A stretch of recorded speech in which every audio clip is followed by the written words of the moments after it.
Olá, meu amigo, minha amiga. Estamos de volta com o nosso Portal do José, neste final de domingão, passando para dar uma atualizada nos últimos acontecimentos que estão se dando no mundo e principalmente no nosso país. Com especial destaque a cirurgia do ex-presidente da República.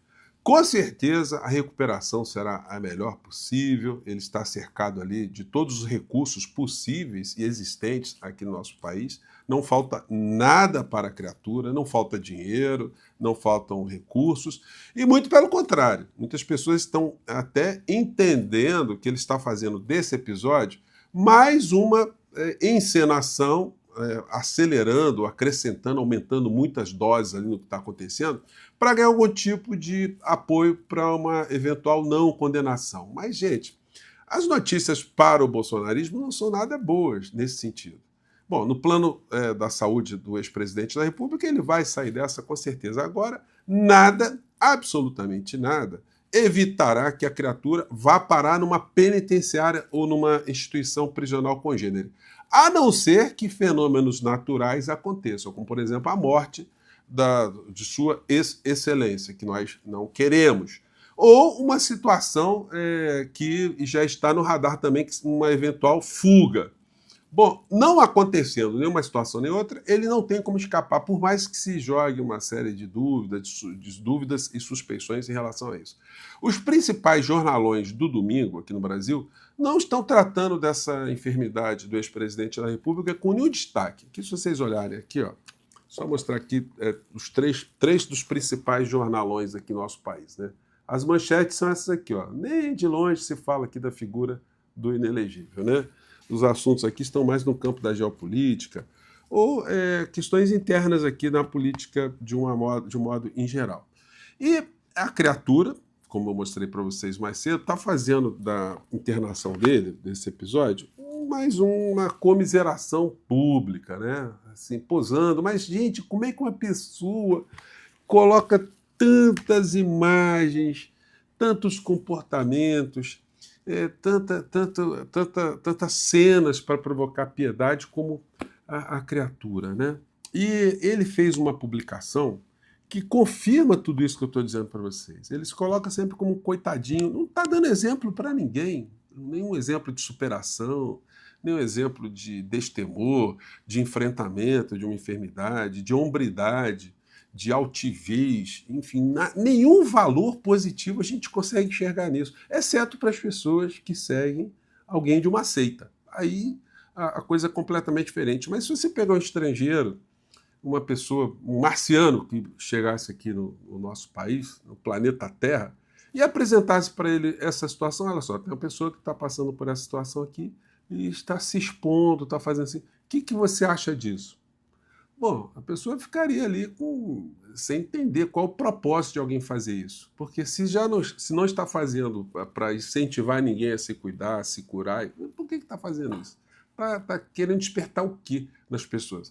Bom, a própria criatura explica aqui na publicação dele, no Twitter dele, né? Passamos a vida prontos para qualquer batalha.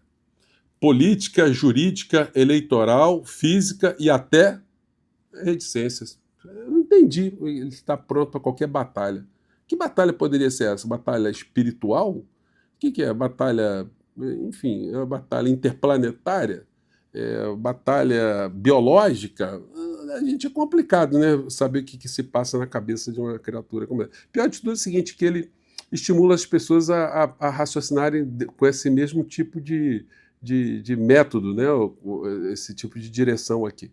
Mas, às vezes, o que nos derruba não é o inimigo de fora, é o nosso próprio corpo. Ontem fui internado às pressas com dores intensas e uma forte distensão abdominal, talvez sem me dar conta da gravidade da situação. Nossa, vejam só, né? É sempre como se colocar, como é grave, como é dor. Depois de tantos episódios semelhantes ao longo dos últimos anos, fui me acostumando com a dor e com o desconforto. Mas dessa vez até os médicos se surpreenderam. É verdade, inelegível. Quando a gente vê o senhor andando de jet ski, com o Malafaia agarrado na sua cintura, o senhor bronzeadaço, né? Realmente o senhor deve estar passando por momentos de muitas dores, quando o senhor fica andando para um lado e para o outro, se enchendo ali, se entupindo de todo tipo de comida por todos os lados, né? É verdade, a gente percebe que o senhor está muito desconfortável mesmo, né? Depois de tantos episódios semelhantes, fui me acostumando com a dor e com o desconforto, mas dessa vez até os médicos se surpreenderam. Dr. Cláudio Birolini, hein, cuidando do Bolsonaro, me explicou que esse foi o quadro mais grave desde o atentado que quase me tirou a vida em 2018. Sempre ele gosta de ressaltar isso, né? Momentos assim lembram que maiores batalhas muitas vezes não se travam em praça pública, mas dentro de nós. É verdade, você travar uma batalha com dentro de você mesmo deve ser um negócio complicado, né? Lembram também que a missão continua, mas talvez com um pouco mais de atenção ao que me sustenta nela: a saúde, minha esposa, meus filhos e a fé em Jesus Cristo. Puxa vida, que homem bom, né, gente? Que homem preocupado com os outros, que homem empático, né? Estou estável em recuperação, mas dessa vez cercado por profissionais competentes a quem posso agradecer. Em Brasília ou em São Paulo, após minha transferência, provavelmente passarei por uma cirurgia. Óbvio, foi antes da cirurgia dele, né? Conto o coração de vocês. O apoio que tem recebido faz toda a diferença. Seguimos firmes, um passo de cada vez. Em breve estarei de volta para lutar pela anistia dos presos políticos e um país mais livre e mais próspero como o povo brasileiro merece. É muito canalha. Ele não está querendo anistia de ninguém, ele está querendo se safar da cadeia. Gente, a gente mostrou isso aqui desde o comecinho. Esse projeto de lei de anistia visa beneficiá-lo. É muito picareta, gente. Bom, mas a situação para o clã não anda muito boa, né? Em vários pontos. Porque, olha só, as filas vão andando. Olha o que aconteceu com o Dudu Bananinha. Tomou a condenação, vai ter que desembolsar R$35 mil para pagar a jornalista que ele ofendeu. A STF forma a maioria para manter a indenização de Eduardo Bolsonaro a jornalista. Em maio de 2020, o deputado disse que a jornalista Patrícia Campos Melo tentava seduzir para obter informações que fossem prejudiciais a Jair Bolsonaro. É filho de canalha, enfim, canalinha ou canalhão é também, né? No mundo da Terra plana, enquanto isso, essa gente vai atuando de todas as formas. Aí a criatura, o quadrúpede lustroso do direito, vocês já sabem de que eu estou falando, ele publicou um vídeo com o seguinte título: André Mendonça humilha Moraes com dura lição no Supremo. De quem que eu estou falando?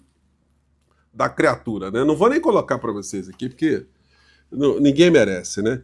Mas o dia que o André Mendonça conseguir humilhar alguma pessoa no direito, com algum tipo de abordagem, realmente o mundo vai acabar. Aí, de fato, nós vamos virar terra plana. Nós que estamos aqui lutando contra essa gente no nosso mundo redondismo, no nosso terrabolismo, no nosso terra-esferismo. Então a gente vai realmente ter muitas turbulências se a gente conseguir impor esse tipo de situação. Bom, e os prazos continuam a correr. Enquanto o Bolsonaro está nessa situação, o prazo está correndo, porque a enfermidade de alguém não retira o prazo, né? Eu mostrei para vocês também que a Folha de São Paulo, sempre levantando alguma situação relacionada ao processo, ao andamento do processo, mas, enfim, nada vai alterar. Agora, para piorar mais ainda a situação dessa gente toda, todas as fantasias que eles estavam nutrindo em relação à política externa, a Donald Trump no poder, que isso faria com que as situações dessa gente pudessem ser alteradas, tudo foi por terra abaixo, porque o nível de atrito, o nível de situação que está acontecendo contra a figura de Donald Trump está muito grande, apesar dele ir para alguns lugares e ainda ser ovacionado, né? Mas a gente vê na coluna do Jamil Chad de hoje. Soja dos Estados Unidos pede pausa em tarifas com a China e já fala em falências.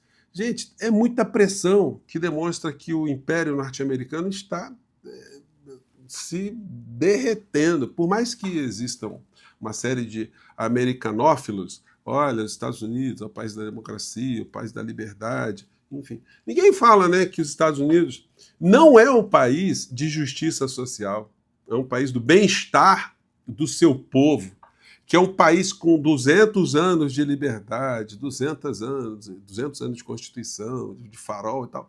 É um país que erradicou as desigualdades, um país que está pregando bem, um país que não faz mais guerra com ninguém, um país que não sobrevive à base da morte produzida pela indústria militar.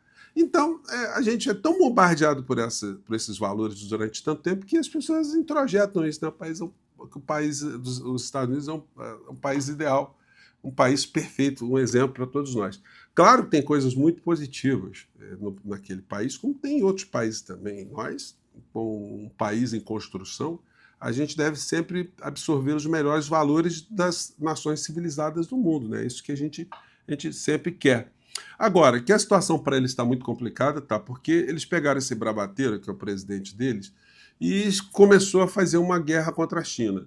Nas encolhas, como a gente gosta de dizer, né, de forma mais informal, a alfândega dos Estados Unidos retirou da taxação de 145% todos os equipamentos eletrônicos que eram exportados da China para os Estados Unidos. Os chineses, até esse momento, eles não diminuíram as tarifas de produtos americanos que chegam até o mercado chinês. O mercado cresceu absurdamente. Vocês imaginam que é um país com 1 bilhão e 500 milhões de habitantes, com uma classe média que está crescendo, com um poder de consumo cada vez maior, perder um mercado como esse, para muitas empresas nos Estados Unidos é um negócio pavoroso. E os chineses já fizeram conexões mundo afora. Então, gente, a derrocada está sendo irreversível até esse momento, porque os chineses, enfim, foram devagarinho e estão aí, olha, xingaram o ministro norte-americano, né? Disse que os chineses eram apenas camponeses, enfim, que os chineses estão roubando os americanos, que roubaram durante muito tempo. Tal. Então, isso vai criando um sentimento na China e no Oriente, de uma maneira geral, que reforça essa visão preconceituosa que os americanos têm. Olha só, o Trump ele foi ontem no evento de MMA, e aí o que você percebe é o seguinte, é que tem um ufanismo lá também desses extremistas ou da direita, dos republicanos nos Estados Unidos, que quando vem o Trump, a cena é isso aqui, ó, vamos pegar aqui. Ele vai chegando na arena lá, aí vai cumprimentando todo mundo, né? Como se ele fosse o pugilista, né? Chegando no lugar. Ó.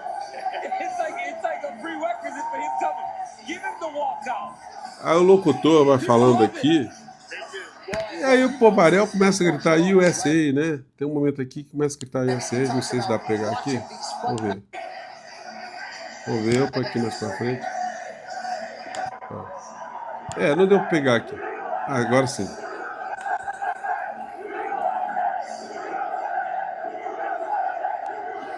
Então, só que esse fenômeno, né, as pessoas estarem gritando USA, USA, isso aí não modifica a realidade. Os chineses não estão gritando China e estão avançando. Então, a direita no mundo não anda muito bem calcificada para que aqui no Brasil ela seja uma força proeminente para reverter, por exemplo, o destino dessas criaturas todas. E na Argentina também a coisa não está nada interessante, né? O Milei foi às redes sociais e apresentou essa cena aqui, né, dizendo que agora é o seguinte, né? Que vai dizendo que agora a Argentina liberou o dólar. O dólar agora, o câmbio é completamente flutuante, mas como muitas pessoas na Argentina já estão afirmando há muito tempo, existe uma contenção muito grande à variação do dólar, feita de forma artificial, porque a economia está toda destruída. E agora, vejam só, o Milei liberou a importação, o gasto de qualquer argentino em dólar, sem nenhum tipo de limite. Não precisa declarar nada, pode gastar à vontade, pode ir para os Estados Unidos, gastar $20 mil, pode comprar qualquer coisa, trazer para a Argentina. Só que isso, gente, vai destruir o que ainda tem de sistema industrial dentro da Argentina. A evasão de dólares vai ser gigantesca. Você liberou para as pessoas gastarem fora, enfim, e liberou a cotação do dólar também dentro da Argentina, no câmbio agora, que eles chamavam de cepo. E pegou muito dinheiro agora com o Fundo Monetário Internacional, $20 bilhões, que não vão servir para absolutamente nada, apenas para dar mais engodo para esses extremistas que, como eu gosto sempre de sublinhar aqui com vocês, estão a serviço de uma classe social que tem uma conexão internacional, né? Porque os super bilionários, eles têm ali conexões uns com os outros, eles não têm conexões com o seu povo. Não existe nenhum bilionário, trilionário, que volte todas as suas energias, volte as suas empresas, volte as suas energias para fazer bem para o povo de uma maneira em geral. Não é isso que eles visam. Eles visam cada vez mais lucro e cada vez um quer ter mais lucro ou quer ter mais poder, mais riqueza do que os outros. A história dessa gente é ver quem vai ser o homem mais rico do mundo, enfim. E por aí vai, né, gente? Estou falando isso de uma maneira simplória, mas é, de fato, o que movimenta muitas dessas estruturas, porque dinheiro, para essas pessoas, já não faz mais diferença ter mais dinheiro, né? Apenas ter uma posição de poder, porque essas pessoas não têm, nem que elas tivessem 1000 vidas, elas teriam tempo suficiente para gastar todo esse dinheiro. Então, por que elas fazem o que elas fazem? Então, essa lógica desse clube, que nós não fazemos parte, é que realmente causa muita complicação no mundo e com seus serviçais. E esses serviçais estão sempre nesse campo da direita ou da extrema-direita. Bom, são as coisas que eu queria compartilhar com vocês hoje. Vamos seguir em frente, filas vão andar e os fatos serão irreversíveis, ou seja, a cadeia da criatura, né? Gente, eu fico por aqui, um grande abraço, tchau!